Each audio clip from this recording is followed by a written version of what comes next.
Crime Curious is a true crime podcast that takes an in-depth look into real cases through the lens of a trained investigator and former prosecutor turned judge. If you are sensitive to expletives, anatomical descriptions, and accurate descriptions of crime scenes, this podcast may not be suitable for you.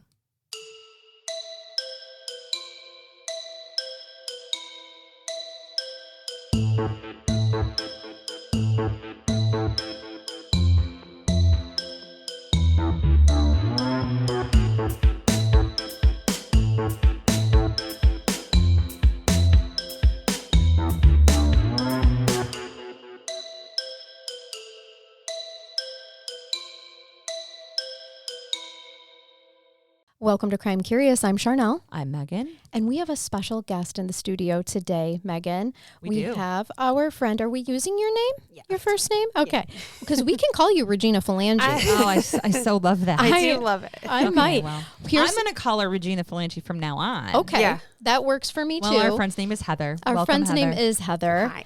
Heather has a very intentional purpose for being on the show today. But before we get to that, we have to Before we jinx introduce ourselves. Heather to the Gree. So Heather, we shake it. Heather's a listener. Yeah. She knows. Shake. No, you give it a rigorous. You've got the sack of crystal There, you got penises it. there. Feels There you dirty. go. I don't think that's her first. I don't think that's her first time. It might not be. All right. Well, her husband's a lucky man. So that's the initial good juju that Love we it. get out there. And now she did say when she came into the studio, boy, it really looks different in person than it does.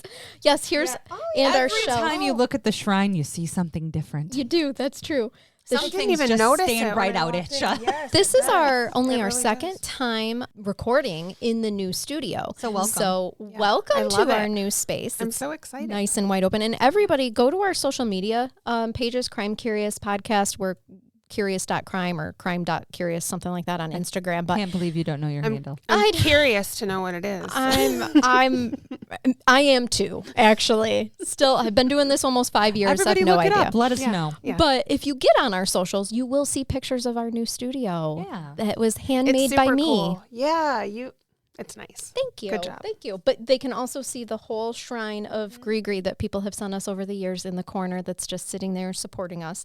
Yeah, if you send, I can say firsthand, if you send something, it's here. Oh, it It is. is. It's part of it. It It's is. part of everything. It sure is. We would never throw something away that somebody sent us. That is for sure. It is all here, we promise. But and we appreciate the support. But Heather is here today to talk to us about her journey, her story. She has had quite a remarkable journey that is one in the end about resiliency, Agreed. one that is about strength. It starts, I think, with being a child of a parent who committed a significant crime. We have not covered that case on this podcast up till this point, and we're not going to cover it in depth today, but pre-recording you did say that in the future you wouldn't mind me covering it and then linking it with, this interview that we're doing. But Heather's going to talk to us today from a perspective that we've never had on this podcast. We have had, through our sex trafficker's wife episode, we have had the wife of the perpetrator. but we have never had a child of a perpetrator on. And so you're going to shed some light on that perspective for us, because although we are victim focused always on this podcast, we have acknowledged numerous times in cases the impact that happens to perpetrators' families as well. But we've never had someone come in and really express that. So I just want to preemptively thank you for your bravery, for your willingness to share this perspective, not only with us, but with the world, because there are millions out there just like you. Right. And they haven't ended up in the great place that you have. And so I want you to really talk about how you've done that and who's helped you along the way as well. So I'm just going to Turn it over. give you the mic here, and you say whatever comes to your heart, my dear. Oh, okay.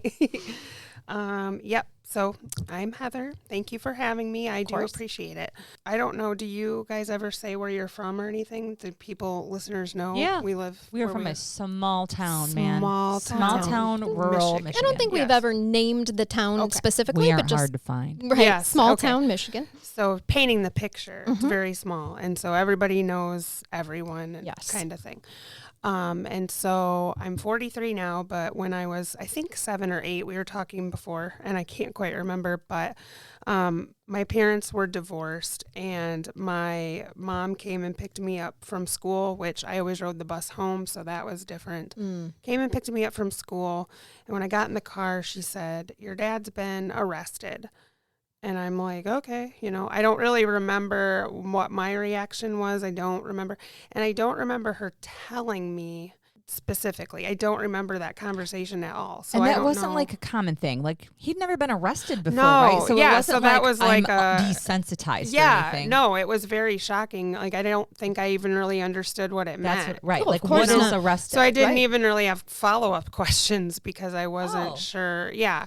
And I do remember visiting him once in the county jail. So, and all I remember about that was it's just like, I remember thinking it's just like on TV because there's the mirror, the plastic or glass or whatever, and there's the phone. And I just remember he was talking, I think it was my mom that took me.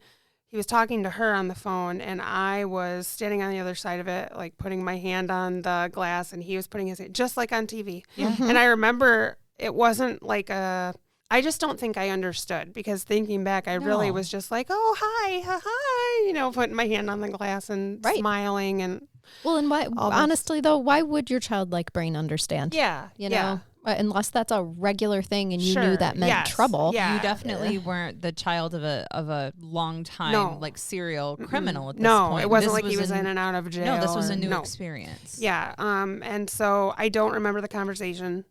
Of course. He was arrested.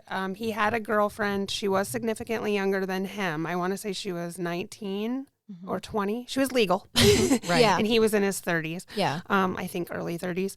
But they had been together for quite a while. They were living together. And I remember they fought a lot, and she was really mean to me.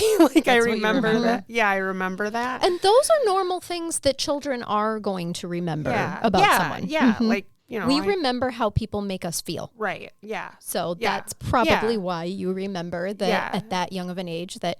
And it's hard to say it because, again, I don't want to make it sound like, oh, she is this terrible person. No, it's just clearly that's what I remember. She's a victim, but this is how you're remembering. Yes. Yep. So that's how I remember it. And from what I understand, they had gotten, I actually was there that night. It was the weekend I was supposed to stay there, and I was sick and I wanted to go home. And so I just remember my mom and my stepdad came and picked me up. And then that night, a few hours later, because it was dark when they picked me up.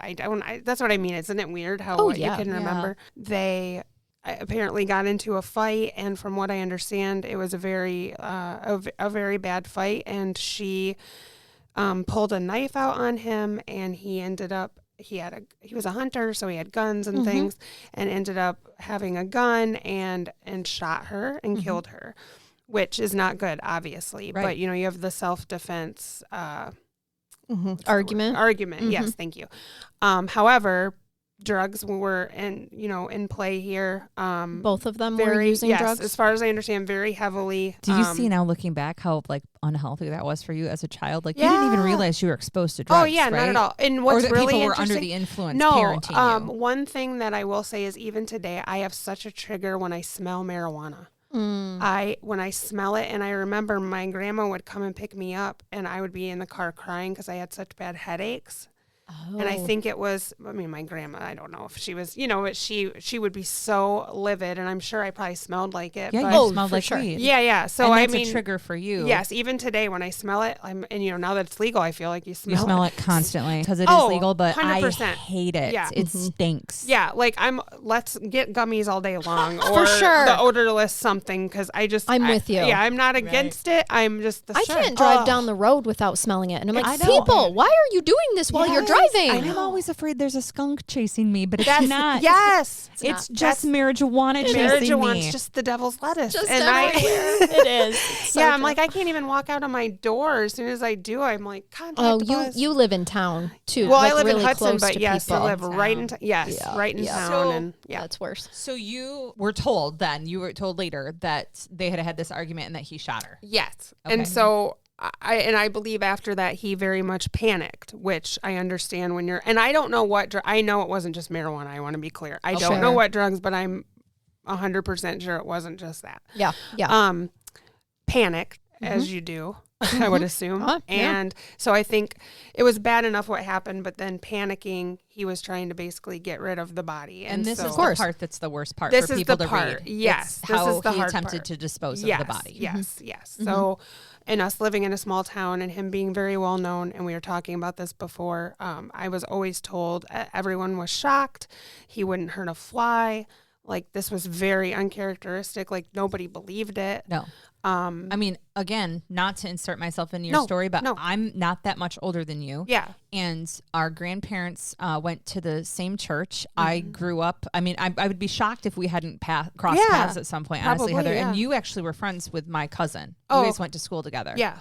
Elizabeth. Yes. Yep. Right? Yep. So my parents went to school with your dad and other people, and they're the same people who you would talk to. They would go, really? What? Yeah. Everyone was Like, convinced what? he was covering it up for somebody else. He was or, involved in a bigger scheme, had got involved, and it was actually a drug dealer that came and I heard all of those hypotheses. So many, which is bizarre because it seems pretty cut and dry, but You're in a small town and people create rumors. That's Heather. true, and after the fact, and this part I do remember. After the fact, she was missing. He basically, she didn't show up for her birthday party that her parents were planning. Oh. He said they got into a fight and she took off on foot, and that was the story he maintained. And they were looking for her, a lot. Her parents actually lived in Jackson, so they weren't, so they weren't local. Right. They were in the next town over. They came down, and I wasn't around for any of that. Like, I'm sure, why would I be? Right. My mom didn't have me around for that, but I just remember it was in the paper and stuff. And then I went to this kind of culty church camp in the summer with my grandma and grandpa. We have a lot of those around too. We do. We really do. Yeah. And he showed up there, which was no one was expecting it. And that was before cell phones and things. So he just showed up, and, again, I'm 8. And so I loved church camp and loved, they were doing, I feel like there were 3 services a day. And the night one was always the big shindig. And they'd always end the service with people coming up to the altar to be saved. So he shows up, and we're sitting next to each other. And I don't know, I remember we had a conversation, and I was like, we should go up there. And we did. And I don't remember. That's what I mean. Big chunks are missing, but I remember talking to him. I remember we went up there, and I remember we were both kneeling at the altar. I remember he was crying. And then that's it. And then apparently after that was all done, he got in his car and drove to the state police, and turned himself in. Okay. Oh, okay. And I did not know that part of the story. Yeah. And the turning himself in, part where he had been prior though. Right. From what I understand, and I think that I've read this too, in some of the newspaper clippings, he basically could have gotten away with it. He was not. I think he probably was a person of interest just because, they always are, the boyfriend or whatever. There was no reason, I guess, to believe that she didn't just run away, because she was a runaway, apparently, when she was 16 or something, and kind of left. And like you said, she wasn't much older. I mean, she's 19 years old. So even though she's a legal adult, she's got an adolescent brain. She's a kid. And she was those people's baby, obviously. Yeah. They were saying they were kind of the police or whoever, detectives, were surprised that he turned himself in, because he probably honestly could have gotten away with it. Okay. They hadn't searched his house or I don't know. I don't know. That's what I mean. I would need to go back and really look. But the way I understood it, I have some of that. I have some of that information. So I mean, they had executed search warrants. Okay. But crime scene tech is a lot different. Oh, of course. in that time frame than it is now. Yeah, this was 1990, by the way. Yeah. Right. 90. Was it 90? Yeah, that sounds about right. So I was 12, 13. Yeah. Well, and he had successfully disposed of the body, so there Yes. wasn't a body to find. So Yes. I can see absolutely how in that time, as Megan was alluding to with the crime scene analysis that was available at that time, that's very likely that I don't think that's just a rumor you were hearing. Like, Yeah, I think yeah. And I very guess well could have gotten away with it feels weird to talk about it, but it also feels weird not to kind of say what happened. So That's Go for that's it. up to Whatever. you. is that okay? Okay. Yes. It's Yeah. weird. Everything that I say, I just want to make sure everyone knows I too am victim focused and never want to think that I'm taking up for him saying anything was okay. Yep. You know, nothing like that. She did not deserve any of that. Like when I say, oh, she was mean to me, I never want anyone to interpret that I'm saying That was anything an negative. 8-year-old's perception. I did not. Right, exactly. And like I Yeah. said, we remember how people made us feel. Right, And yeah. that's just Yeah, the reality absolutely. of our brains. And again, she was also 19. 19. You know, Yeah. I'm sure she wasn't ready to be stepmama. Well, for sure, which is, Right. Yeah. I can tell you, is a difficult position to be in life. Yeah. It is. It's not Yeah. easy. Yeah, And I couldn't definitely. imagine not doing it with a fully developed frontal lobe. No, it's hard. now. Yeah, for Yes. sure. Yeah. So trigger warning, is that all I say? Yeah. Trigger Yep. warning. That's okay. Trigger alert. But just so you trigger know, alert. this is just, we're holding safe space for you. I know. So you get to say whatever Okay. you Yep. want to say. Okay. Yeah. The way I understand it is when he did shoot her, she fell back on the bed, which was a water bed, because remember, remember those I had days? one. yeah, that was fancy. In 1990, I And had it, one. it really was the epitome of fanciness. Luxury. Luxury, yes. And so he ended up draining the waterbed, wrapped her up in it, took her outside and put it in the burn barrel. And then that didn't get rid of everything. And so this is the part I don't like to talk about I so know. much is they found human bones in the dog pens that we had outside. Sure. So I think what was left, Yeah. he was trying to dispose of there. And that's hard for me, just being an animal lover and being You like, are- oh my you gosh, are an amazing I am. animal I lover. love them so much. Yes, so you I'm do. like, oh, the dogs were traumatized. Right. you know, Right. Yep. and so that's, you know, not getting into super graphic details, but essentially That's what it was. really, I think, being from a small town, what sensationalized this to the Yes. point of where it was, where people were so shocked and Sure. whatnot, because it was that detail. Yeah, I I'm think. telling And you it's now that horrible. it wouldn't have made the press as much as it did if it wouldn't have been for the disposal part. I I promise agree. you. I agree. We had domestic shootings, homicides before. They happened here, murder-suicides. I mean, those type of situations Yeah. happen often. And we'd even had significant murders, like, again, you know, David Davis type situations. Yeah. that we've covered before. It was the disposal, the possible, if not dismemberment, just the attempt to get rid of. Yeah. of what And one and could those get are rid of. things I'm not clear on. It's funny you said that word and I just realized, oh, you know, I don't Because actually that's what know was- a lot of that Because part. that's what was in the news. It was in Yeah. the news that a victim had been cut up and fed to Yes. dogs. That's what Yes. it said. Yes. Cut up Right. and fed to dogs. Yes. Okay. So Yep. again, And remember, they're trying to sell newspapers. Sure. So they're going to make Yeah. it as sensationalized as possible. And if I read that today, even though we see so much, and thank God we didn't have the internet back then, that would have made my life really hard. Yes, like being yes. made fun of and stuff. Absolutely. I would assume. Yes, but even now, I would read that and be horrified. So Yeah, like, right. Yeah, it was horrible. Like, not trying to say it wasn't. It was Can horrible. I ask you, though, did you know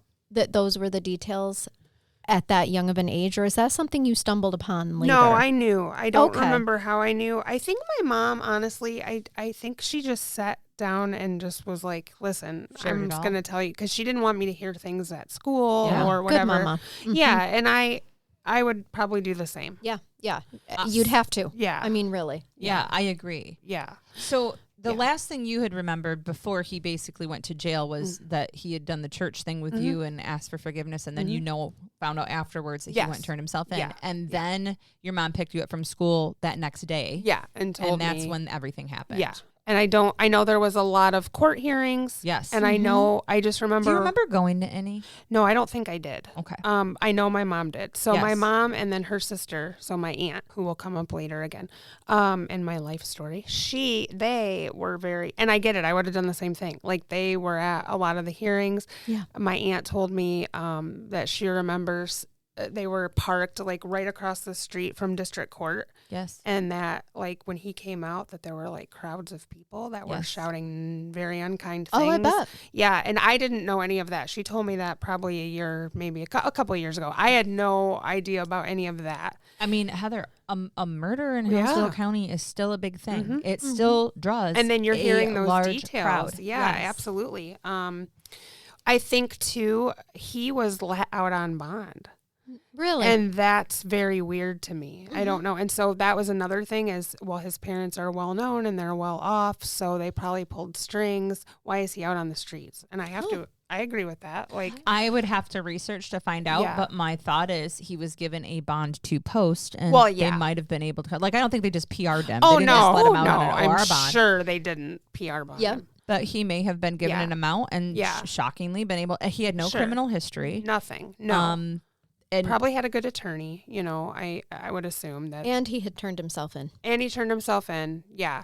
And prior to that, I mean, other than admitting it, he was I know very you find this hard to believe, cooperative. but us judges, we do weird things sometimes when it comes to bonds. Yeah. And we take different things into consideration. Right. Would it happen now? Sense. Would it happen now? No. But but again, bail reform and bond, philosophy has changed a lot, and it's different with every single judge too. Yeah. Sure. So. My mom, she kept all of the newspaper clippings. She had them laminated in a drawer, like in a file cabinet. In her Was house. their relationship tumultuous at this point in time, or were they okay? I don't know, because my aunt tells me all the time that she believes that he called my mom after the fact, panicking, and that she went over and helped him. I asked him that one day, and he was like, absolutely not. But I don't know if he'd tell me, because what good would it do? Right. So I don't know. I don't know where she got this from, but that's how your aunt feels about it. She's like, this, I know. So and according to her, my mom ended up getting remarried and everything, but she said that he was her true love. Okay. And she felt like they still loved each other despite getting divorced. And I do know that he would call me while he was in prison, and it's collect calls. I don't know how it is now, but collect calls, and that would run up your bill. If I wasn't home, she'd still accept them, and she would talk to him. Yes. Okay. So I don't know. So they couldn't have hated each other. Yeah. Is what I think saying. at the end of the day, maybe that's maybe she would come over and assist. Who knows? I don't know. I don't know that it's necessarily that. I mean, that's just speculation, but she loved him, and that's okay. Yeah. Right. Yeah. And I can't imagine, like, my ex-husband, I don't love him. But, I mean, for good reason, Heather. Yeah, thank you. What I'm interested in now is, so now he's in prison and you remember, or in jail, Oh, and you're yeah, remembering jail. court dates. Oh. Where do we get to the point where you find out, if you do, that he's been convicted and that he's going to prison? I don't remember that. Okay. And what I was going to say is I know I wasn't in any of the court dates because I just remember those newspaper clippings, and there were pictures of him at this point when he was arrested. And this is funny too, and you'll know this as being a judge and attorney and all of that. When he was arrested, he had a big beard, long hair, looked like a bear, like a mean bear.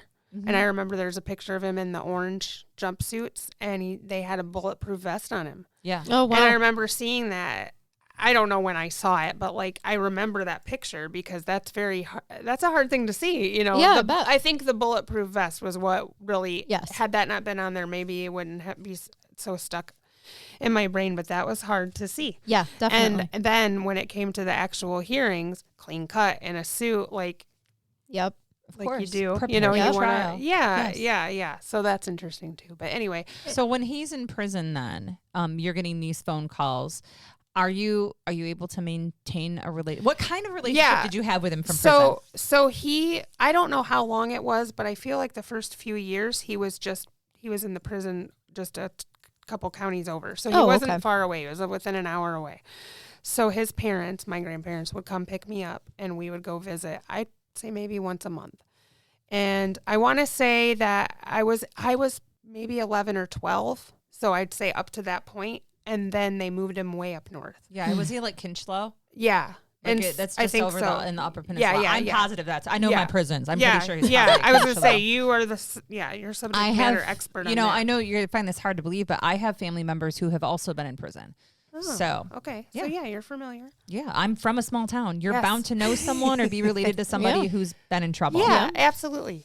You're right. Yeah, so once he got moved up north, I didn't see him after that. And what I remember is going to see him as a kid in a prison was terrifying.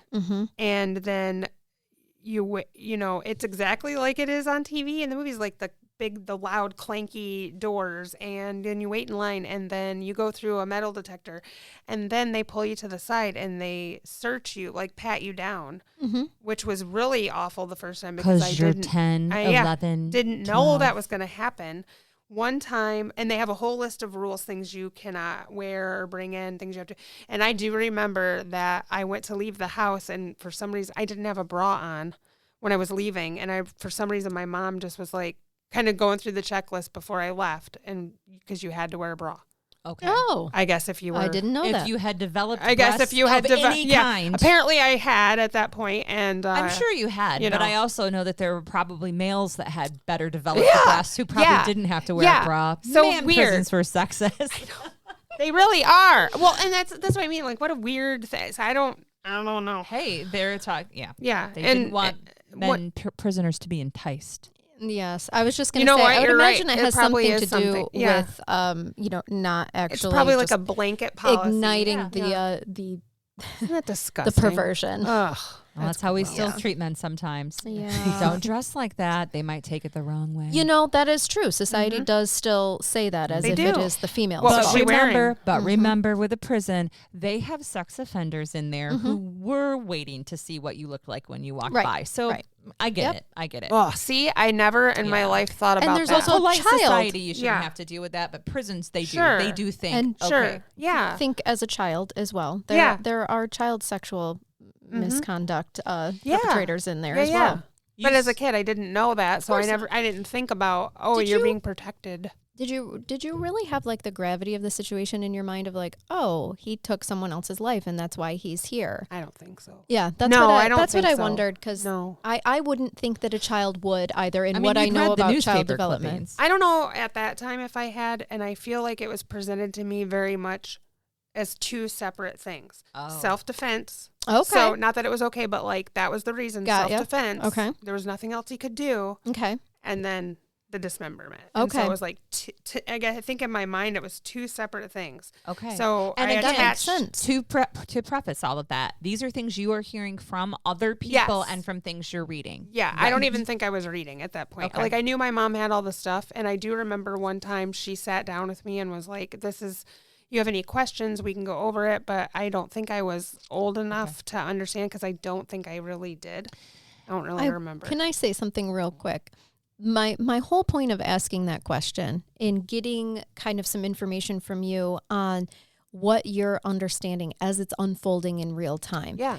I want people to have that perspective when they read news stories, when they, in the future, when things happen in their hometown and they place judgment on alleged perpetrator or a convicted perpetrator's family for different actions that they've done or different things. You don't know what they know. You don't know what they've been told. You don't know their experiences. And so you can't place judgment when you don't know. Yeah. Right? I love that you pointed that out. And I also want to point out to the listeners too, and you can clarify, but Heather, to this day, you've never actually read any police reports or transcripts or know what was actually presented at trial. Yeah. You're truly giving us your perspective as the child of an individual convicted of homicide. Yeah. All I know That is is it. what I was told and what was in the newspapers because I have since read everything. Of course. I went to the Historical Society and pulled all of once I moved away for a while, and then when I came back, I was like, I really want to actually understand this, because I will say, well, I'm kind of jumping the gun, but he's always been very open. Like if you have questions, you can ask. We're definitely going to get there. Yeah. So you stop seeing him on a regular basis because he's moved hours north. And Yeah. when people mean up north in state, we're talking like states away. Like the top of Michigan to the bottom of Michigan is like going from here to It's a Tennessee. different state. Yeah, it is. Okay. It was at least 8 hours, if Yes. not more. Right. So For it's, sure. it's like a weekend trip. It's a It road trip. takes a full 12 or 14 hours to get through our whole state. Yeah. Yeah. It's So big. what are you dealing with at school, if anything, at this point? So I was very lucky. I don't remember ever being bullied. I don't remember anything like that. But I think it's because my mom had a lot of faults, but she was real good with that damage control because, and I get it because I think I would do the same thing. I instantly like, okay, what can I do to like get in front of this? Yeah.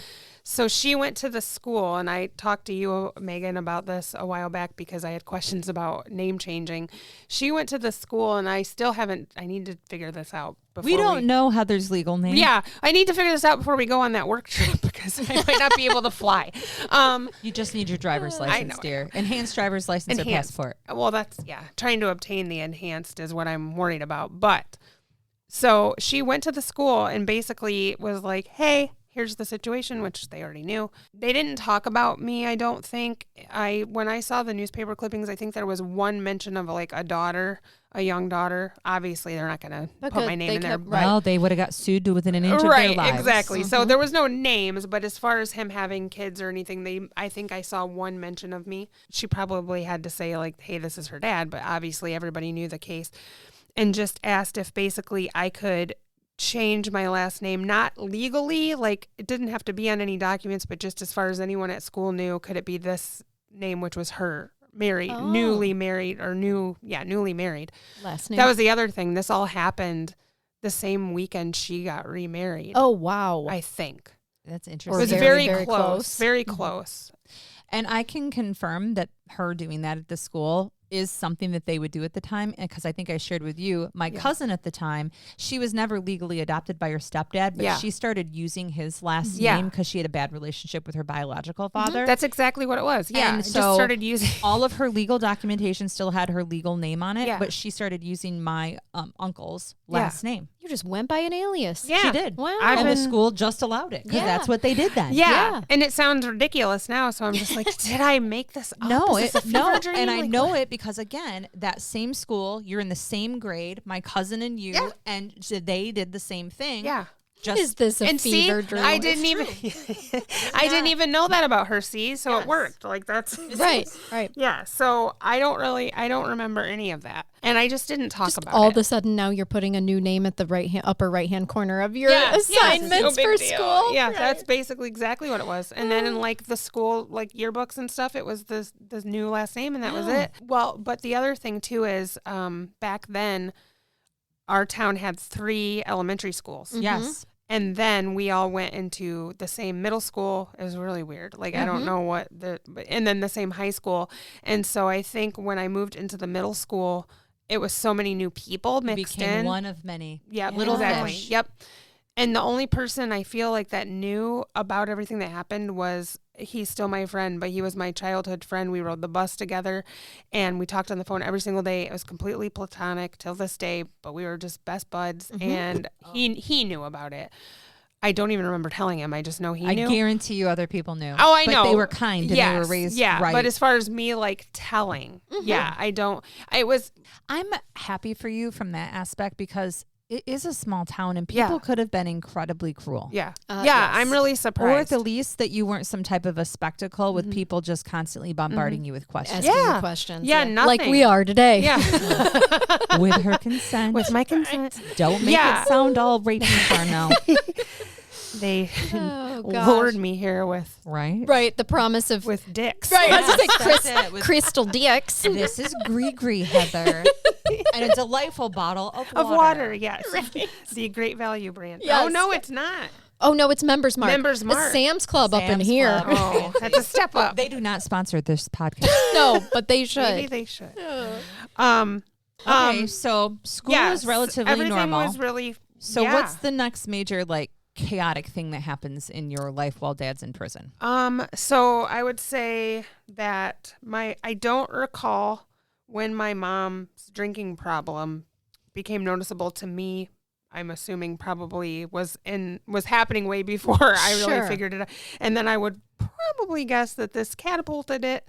Sure. Yes. Again, living this well. Well, because that was the other thing too. People were getting things mixed up and thinking he killed her. Oh, I bet. Yeah. So that was something she had to deal with as well. And you watched her have to deal with that. Yeah, yeah. But you did. When they were surprised that she walked into her room. Why are you here? Yeah, yeah. But you did start to actually see evidence that your mom had a drinking problem. Yeah, and How old were you? I don't remember. I just know I was in middle school. Okay. And I don't recall really anything other than it started to become an issue when I was riding the bus. We'd get closer and closer to my house, and I'd start to get butterflies in my stomach because I didn't know what I was going to come home to. There were two versions. There was, the house is clean, I'm making homemade dinner, and she was a good cook, so it was nothing of this like pre-made crap. Like she's making that like from Heather scratch. makes. Oh, I don't even do that. I've had her cooking. It's delicious. It's delicious. It comes from a package. It does. No offense, Heather. No, I don't have time. But know. that's true. Yeah. I did not inherit her cooking skills, and they were good. And so there was that, or there was, I would hope by that point, passed out on the couch, usually not waiting for me at the table, and instant just arguments, horrible things she would say to me.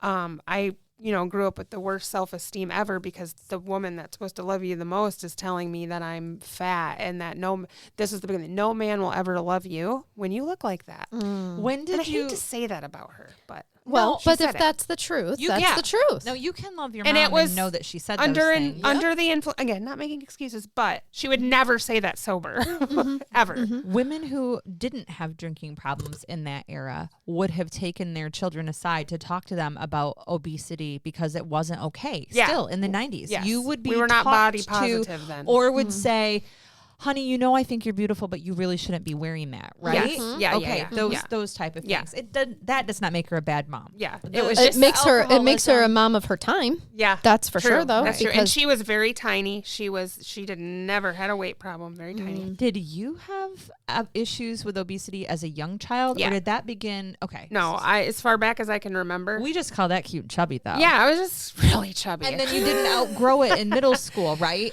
I did. No, I did. Like I always thought I was big and fat, but it's one of those things where you think you're fat and you look back at the pictures and I wish I was that fat. Wish I was that fat. Okay. Yes, 100%. Definitely outgrew it. It was just almost like that baby fat kind of thing. Okay. And once I hit middle school, definitely by high school, I thought I would, but again, I did. I thought I was big. I looked in the mirror. Oh, I'm huge. This is why I don't have a boyfriend. Right. But you were ridiculous. Average size Yeah. American woman, maybe Yep. like a size 12 kind of thing. Yeah, I'm a little bit smaller now than I was when I graduated high school, but not by much. So and now no one would look at you and say Heather's obese. You're like, what happened to Heather? Yeah, right? Yes, but my whole up until 2019, yes, obese. Well, we can get to that in a bit. But so that you came home to that with your mom. Yes. You weren't dealing with obesity issues at this point in time, but she's possibly mentioning these things to you. Yeah, I feel like I was just because that's all I remember is yep, you were obese. You were big and fat. She was actually speaking it in my into head. reality in that way. So I can't even tell you. Like I'd have to see a picture. And even if I saw a picture, I would say, oh yeah, I was fat. And you might look at it and be like, what are you talking about? Because, it brainwashes you. It just really does. It does. So when that stuff's happening with your mom, she's clearly developed a drinking problem. Yes. And you recognize it now because you dread. You don't know what's going to happen when you come home. She was very toxic and very violent. When she would get drunk, she was mean. Okay. And it's interesting because she was so little and she'd flip a table. I mean, you didn't want to, what is that saying? Dynamite comes in small packages. Yes. That was her to a T. Yes, we do. Was anybody else aware in your life? Yeah, this is happening. I heard it. Sorry. I heard it. I too, heard Charnel. it. My stepdad, I think, knew, maybe not to the no, I think he knew. He threw himself into work, and he worked the next state over, so he could get away with being gone all day, all night. Absolutely. He'd leave at 6 a.m, and he'd come home at 11 at night because he didn't want to be there. And by next state, you guys, she means like 10 miles away. Yes, yeah. So he's driving Ohio to work. Yeah, and I think home it was at like a maybe 35-minute drive. For sure.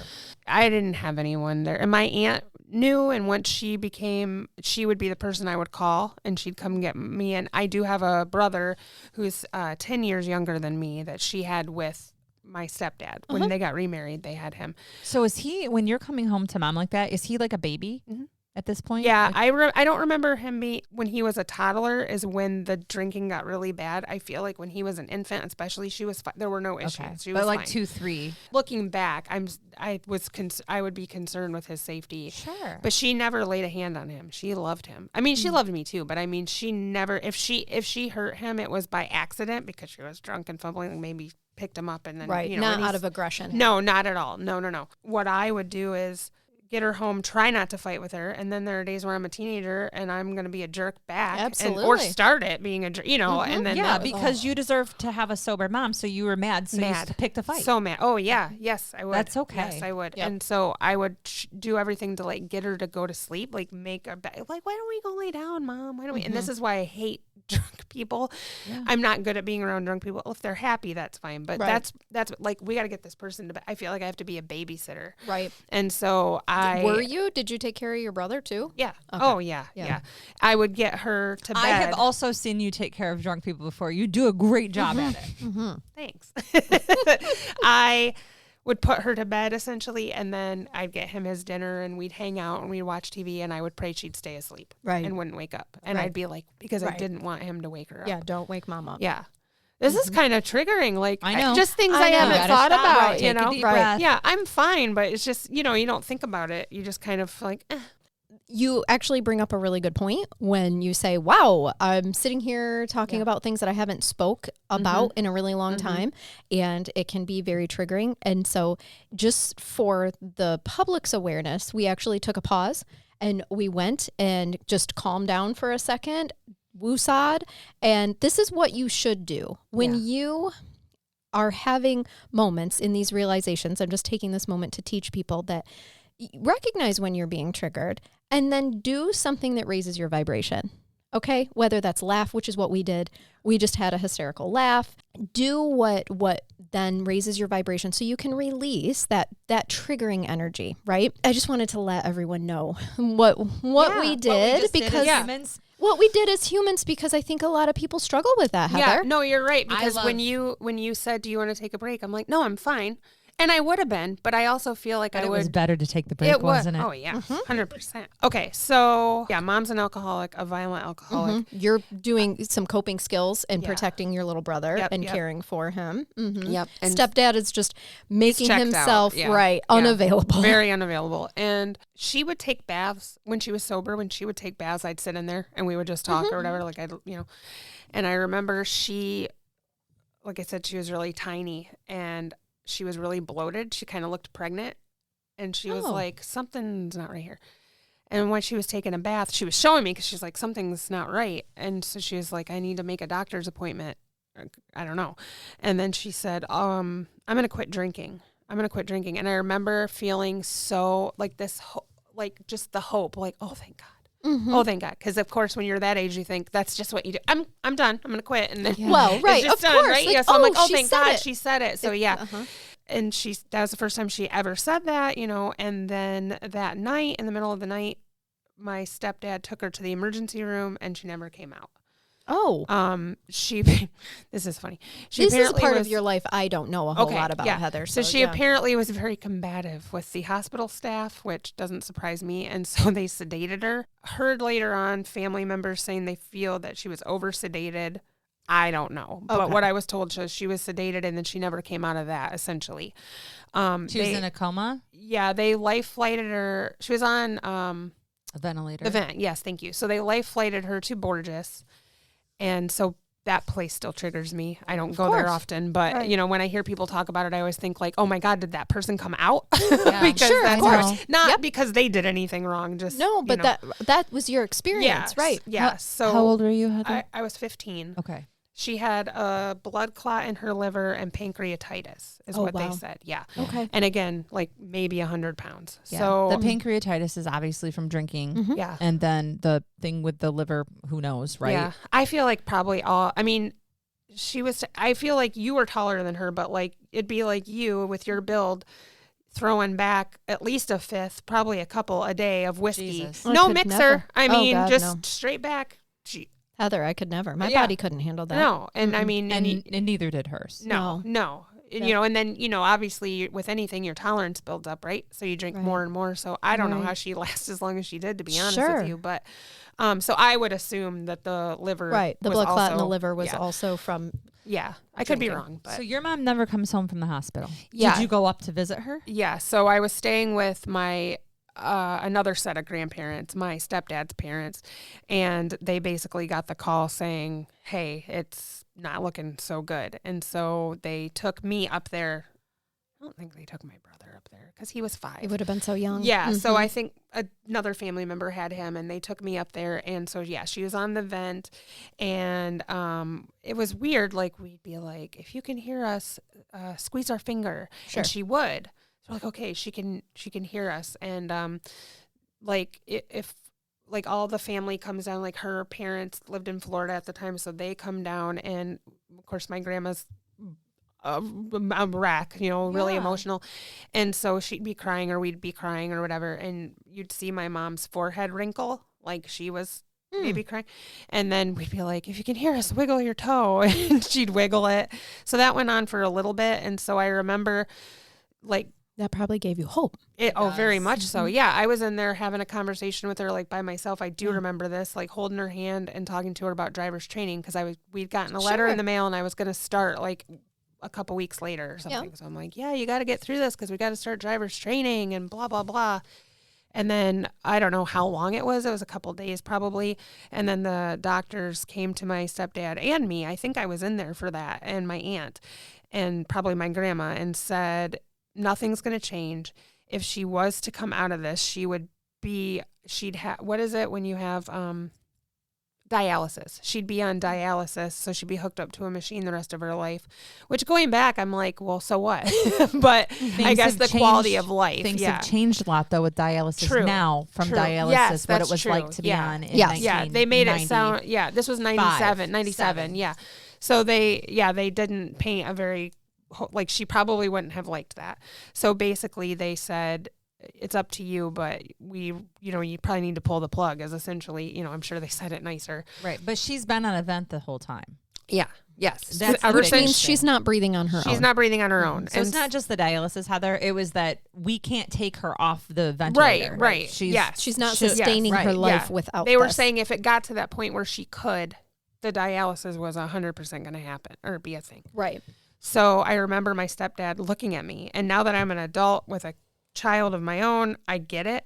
He was terrified. Yeah. Right, so he looks at me and he's like, what should we do? And I remember being like, why are you asking me? Sure. I'm 15. Yeah. But in my head, I remember this conversation. Because you'd been an adult for a long time. He loved her. She was his wife, and they had a child together, but you've been around longer. Yeah, exactly. That's true. And I do remember like this. I remember, I remember this conversation. I said, well, if they don't think that she's going to have a productive life, I feel like, what are we waiting for?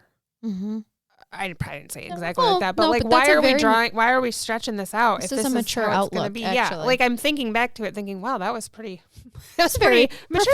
Profound. Yeah, it was. For a 15-year-old. Yeah. And then I remember that night, like we all went to dinner, and everyone's kind of laughing and talking, and I just was sitting at the table, like, I don't think I was crying, but I was just like, when is this why is everyone acting like everything's fine? How are we here? Why are we here? Like, why can't something needs to happen? I can't do this anymore. I can't just keep coming. We're all staying at a hotel up here and going in all day and being like, no, wiggle your toe if you can. Like, I was getting mad. Okay. Like, I'm getting pissed. Like, this is ridiculous. And so I don't know. It was probably the next day.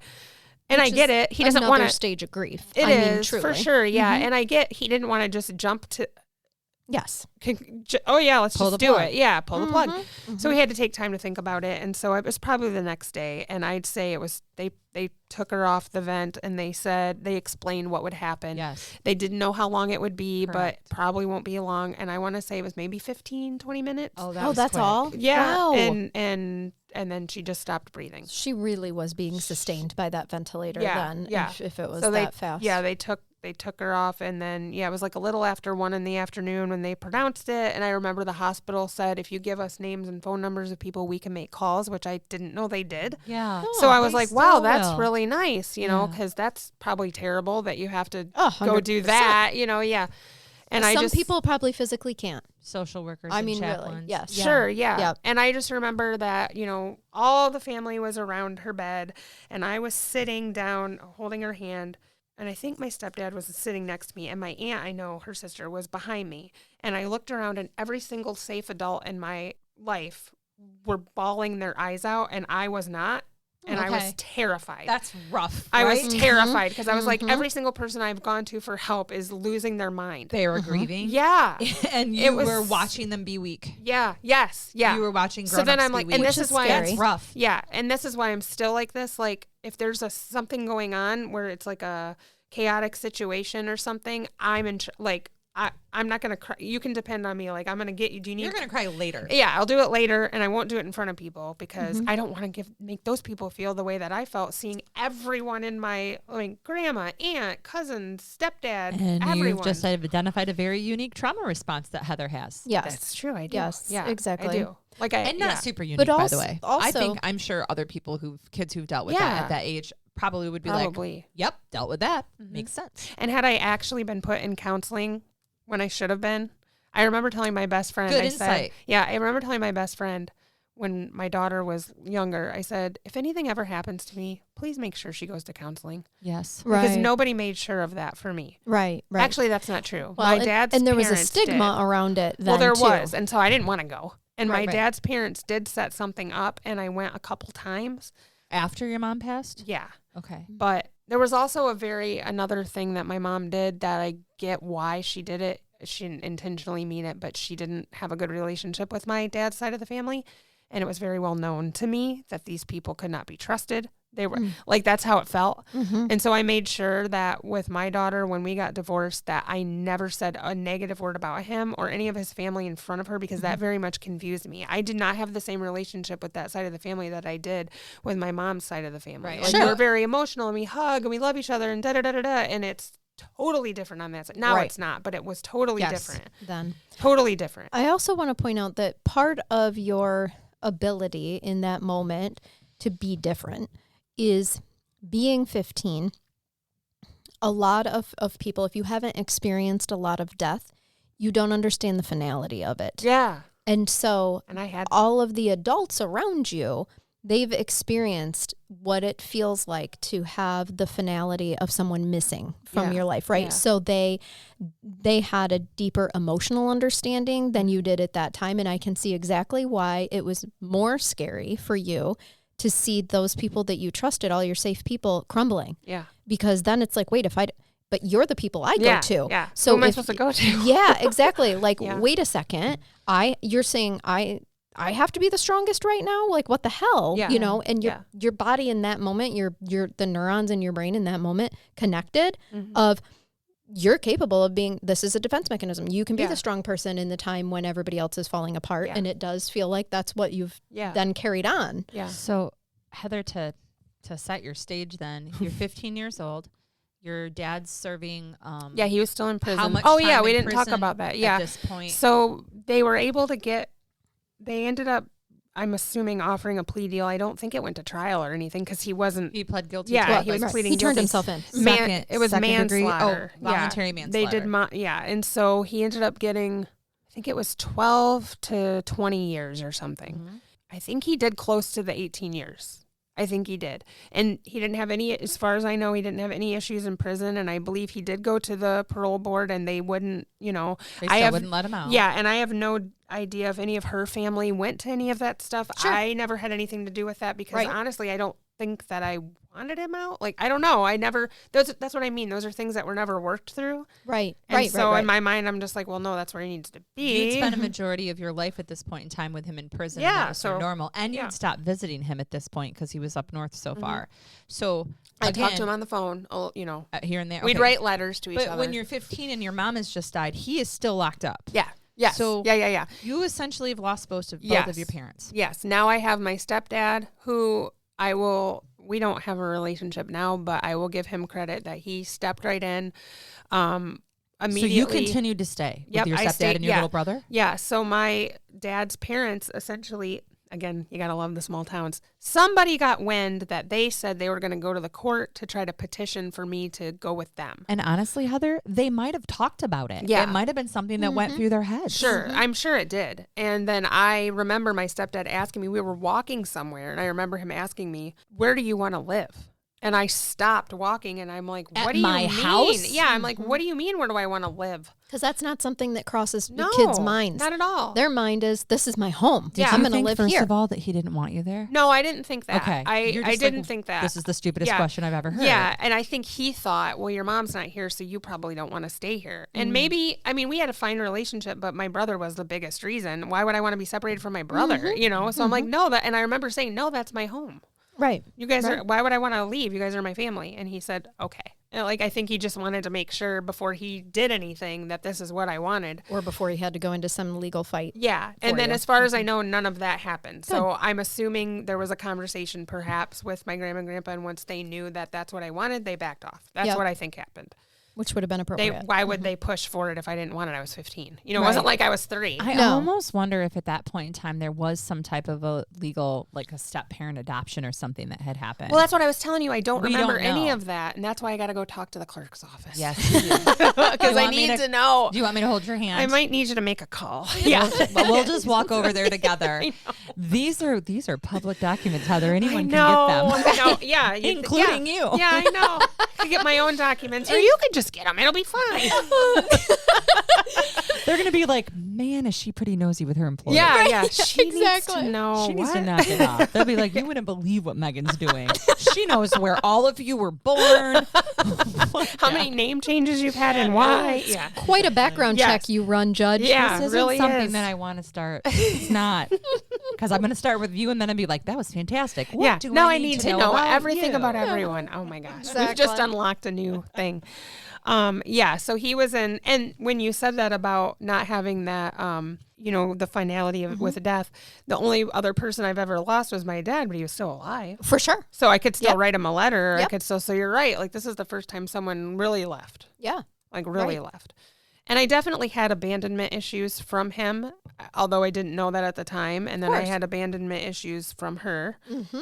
I didn't know that at the time. And, you know, my first boyfriend, abandonment. Like Yep. just, it just was just, you know, I met him like 2 weeks after my mom died. Oh, And, you know, it was That's a that's a whirlwind trauma romance boyfriend. for a couple weeks, or it was a couple months, I think. And Yeah. then he left, like went off to college or something. I think Yep. he was 18. That was illegal. But anyway, I was a rebel. It was, And- it was a different kind of It life was a back different in life back then. 1997. Yeah, I know. Yeah, yeah. We did some things. You laugh, but that was 30 years ago. I almost. know. I'm Oh not my joking. God, I I had know. graduated 2 years before that, Charnel. I was a sophomore in college when this was Oh happening. my word. Now that you talked about the boyfriend, is Yes. this going to lead us into what happens to Heather post high school? Yeah. So and I how are spent. you with like Yep. your mental health and all of that? I had amazing friends that I still have to this day Mm-hmm. who understood that my brother came first and he was like a child to me and not my brother. Oh, you were basically a parent. Yeah, my stepdad still worked all the time because he just didn't know how to. And again, I didn't know that then. I didn't You know what he was became doing. sister mom. I was, yeah. The house was, I did everything. Mhm. And I didn't think anything of it. Like, that's what you do, right? My mom's not here. Someone's got to clean the house. He's Right. at work. He's Like, at work. Yeah, He's paying the bills. Essentially, that's really, like, Yep. now looking back, I'm like, that's messed up. But essentially, But yeah, like. You were stay at surviving home- as a family. Stay-at-home moms, they Yep. stay home because the dad goes off and works to support the family. So the mom cooks and cleans and all that. And I did cook then. And, yeah, that's why I don't. I'm traumatic. It's That's traumatic. right. Exactly. you That's did why your- you don't yeah. know. You did your momming I did, housewife duties, not to make it sound No, weird or yeah, it's creepy not anyway. weird, but yes, I know essentially, that. yeah. But yeah, you were raising your little brother. I was, yeah. And so he was always with me. And that was kind of the deal. Like, if you want to invite me over, that's fine, but he's coming with me. Or you want to come to, everyone came to my house. Is I really bet. what it, you know, everyone came to my house. Well, yeah. And that's the thing. And you'd there's think- no parental I was supervision. going to say, you'd think because there was no parental supervision, everyone wanted to come to my house. I had the most square friends. We didn't do anything. We watched movies, hung out with my brother. And played Some of my board friends would games play and- video games with my brother. love Like, that. yeah, it was wonderful. I love that. I know Yeah. them. They're great people. I had great friends. So, and still, like I said, and still do. And I think that also, we talk about, you know, the people that make a positive impact in your life, they were part of that because they never judged me or been like, oh my, don't even invite her because she's going to have her kid, essentially. She's going to have her kid, right? It was never like that. Everybody loved my brother. Like they were part of the family. So yeah. That was probably good for him too because, I mean, yes. put yourself in his shoes. Mm-hmm. I mean, he was 5. He doesn't remember what her voice sounds like. He might have some what do you like core memories of like maybe he gets triggered by a smell or sees her or knows that's mom, but he doesn't have any of that. And he's very much I know we're going to get into this later, but he is very much a perfectionist, and I can tell that's his trauma response. Yeah. He also is a productive member of society and like didn't go down the wrong path. And you guys stayed close. Yep. We're very close. I would say he's one of my, and that's funny too, with the age difference, I had to be very careful to not mom him like now. Oh, yeah. Yeah. Which I don't now. I'm good. But like it took some time. My oldest still does that with my youngest. Do you want to teach my older sister how to do that? Because every once in a while. You guys are 15 years apart? No, we're 10. 10 years apart. Yeah. I'm sorry. It's hard. 9. Yeah. Well, he was having this season where he was just jumping from job to job, and I was trying to be supportive, but I also am like, you got to stop doing that. That looks terrible. What are you doing? Find a killing job. your resume. My God. Yeah. Leave some of this off your resume. He went to college. He's #1 in the nation for pole vaulting multiple times. Like he was doing great, but you know, so what are you doing? Right. But now he's been in a job for his same job for like I heard, a decade. Heather, so. you successfully raised your little brother with, of course, the help of his own father and stuff like that. But you did a good job, and your friends did a good job. They did, because you guys could have tainted this in a very bad way, and he could have been exposed to a lot of things that like you were exposed to. The worst thing he was exposed to was Britney Spears and Christina Aguilera in the low cut. Story. Maybe a That's little Grand Theft Auto 1. Yeah. Yes. Oh yeah, remember when that little came GTA out? 1. Yeah. Those The rockin' cars. the Playboy bunny hip tan line stickers. Oh, yes. Yes. Oh man. I was a victim of those. Oh, so was I. I was also. We all thought we in were the panty so cool. I was very victimized. Look by at my that. slutty white skin in the shape of a Playboy bunny, but on this side, a heart. Yes. But not the inside of the heart. Nope. The outside of it. 'Cause right. So it was a dual outline. I remember the heart. Right? Tan, white, tan. Those were hot. Yeah. Why? I could never keep the sticker on the same spot. Yeah. Well, I'll tell you that I was. Why? I Why was did we trashy do enough. I was this? trashy enough. One time, I put one on my ass. Why would you do that unless you wanted someone to see it? Oh, you wanted someone to see see it. Oh, That's people for saw. sure. Yeah. I bet they did. So since we're talking about bodies and body image, did that ever become an issue or continue to be an issue from the conversations with your mom in her drinking days? Oh, yeah. Yeah. So when you asked me what kind of happened after high school, I hated this small town. I couldn't wait to get out of here. There's nothing here for me. That's understandable. And she's look saying at the it all trauma. like that, you guys, because that's stuff we all said 100%. who are from this small town. Yeah. Yep. Wasn't anything here. And we all ended up back here. We did. Yeah. Oh, I couldn't wait. So that's what I was saying. I spent 14 years trying to get back here, especially once I had my daughter. I was like, this is where I want to raise my family. Like this is, but when you're a teenager, you're not thinking about your wages and your family. Yeah. Heather, Oh, no. other than like your great friends and your amazing brother and like the family that you were tight with, nothing really great happened to you here. No. Up through the age of 17, 18. I can see wanting no to leave. wonder. Well, I was going to say, No because wonder. I didn't have proper mental health counseling, everywhere I looked was a trauma Absolutely. trigger. It really was. And so I was like, I got to get the hell out of here. Like everywhere I see my mom or that ex-boyfriend or my dad or whatever, exactly. Yeah. And so I met what was to be my first husband, and he was in the military, and so whisked me away to, I thought we were going to see the world, Kansas. Kansas. Where we stayed until we divorced. Paris, London, Portugal, Kansas. Yes. He only got a chance to re-up once, and it was right before I was going to have Rachel give birth to her, and I was like, we can't leave now. Like, no. And so we asked to stay there, and they granted it. No one wants to be in Kansas. So he could they were so happy. They're like, wait a minute. No one ever wants to retour here. I'm sorry, Kansas. I love your barbecue. Yeah. That's all I got.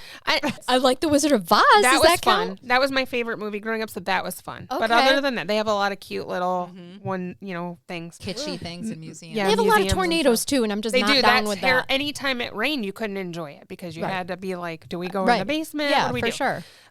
So yeah, got married and had our baby, and I actually think this would be a great place to stop. our part 1 of this episode with special guest Heather.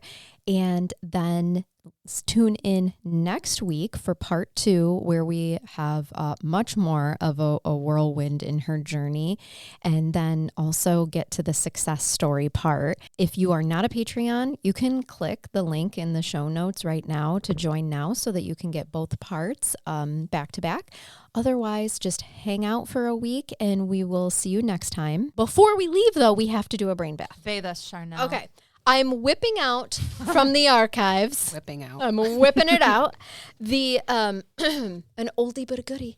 Seriously Stupid Criminals. I love them. You know I love this book. It's it's just like work. Mm-hmm. Dude, it is like You live this every day. it's 218 Did pages. I write that? Yes. Who's that on the front? Oh, I know. Hi, Bob. We know him. Hey, Bob. We know him. What a knave. I was just going to say, he looks like a knave. We learned a new word from the medieval times. Okay. Let me tell you about the shrimp in the pants. Not that shrimp. Know him. I already know that guy. I met that knave too. Shit. A Pennsylvanian shrimp God. lover. It's not Brain Bath Jason. Okay. Who is a Pennsylvanian shrimp lover, by the yeah. way? Are you sure? He is. He's from Pennsylvania. No, I meant you haven't given me any evidence to know this isn't him. We'll be the judge of this. Actually, that's a fair point. We don't know that it's not him. He's not here to defend himself. He stuffed several large bags of shrimp down his pants. Still sounds like Jason, by the way. They were frozen. And tried to leave the store with it. Now, that's where we differentiate. I don't think Jason's a thief on purpose. Okay. No, that wouldn't be the reason he'd shove anything down his pants. That's true. Why are criminal men always putting stuff down their pants? Yes. Do they really think no one's going to notice a giant bulging bag of shrimp through those baggy pants? I'm sorry. This isn't nice, but you aren't that impressive, buddy. That's what the actual author, Sinova Cantrell, I like said. that Miss And she's Cantrell right. is She's not right. objective. But you know what? That is a good point, because they probably do think that, like, I'll just shove it down here and no They're one will gonna notice because they think I'm packed. I wish I could blame this I on am men. packed. Right. You know. Heather, I know. Females do this just as much. Oh, I have a friend of The mine. dudes do think they're just going to think Dude. it's my dick. So And the girls are like, these are my boobies. Yeah. So I put it in my bra. You know how much shit loss prevention officers see anyway. And a Yes. very dear friend, one of my very best friends, was loss prevention for a long time Yes. at Walmart, right? Okay, Yes. well, he's a funny guy anyway. So He is. funny. He is. So another mutual friend who no longer lives in the state of Michigan. If you're listening, she lives in the Carolinas now, and she's hilarious. Yeah. Okay. She's in the meat section at Walmart, and this is his story, right? Okay. And he's like pretending to be a creeper, like kind of watching her. She clearly knows he's watching, so she goes over the steak section and just starts shoving them like up her shirt and down her pants. Just again, because she knew, and it was funny. Right. And that's all I can picture every time is somebody just standing in the goddamn meat section thinking, here, they won't notice anything. They're shoving a T-bone up your shirt. Up your shirt. And then, thing of ribs down the back. Because a T-bone is a Baby's natural got back. breast my shape. my rope roast right here and my cod fillets. Yes.